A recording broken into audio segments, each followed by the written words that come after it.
So mga idol, napot itong parcel mga idol na laya. Ito pa naman yung legit, pagkita niya mga idol. Mga idol, oh. Pamo siya, pamo. Pamo siya ng laya. Kalubanan sa kamot mga idol, oh. Yan, narin mo. Isak-isak kamot mga idol, oh. Sira. Harap pa dyan tayo. Ito lagi yung nga kato daw ipalit sa laya. Ayun lang yan sa mga kato daw ipalit sa laya, may ipalit ng sa sundan largo. Subukan ta kadol. Ining laya daw, makakuha ka. Hindi na mabawi largo. Kung malaya ka katulog ka upat, andun sa karaghan, mabawi na yung ipalit sa laya. Sobra pa. Apa yung pamilya ba? Ano dulo? Ikit na sa katas, ikit. Nasa kabugaton nga 3 kilos. Dapat dapat idol. Dapat.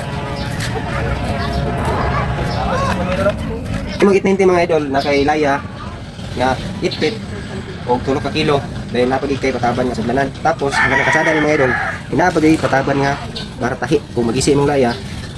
No, para na say pataban nga para tahi dagom. Tapos say extra food nga pa mo. Kunin kaya ini nga para sa mga idol. Legit di kayo. So balingaw na tani mga idol. Ug tay sudanan ni mga idol. Malayo karon ka sudan. Okay.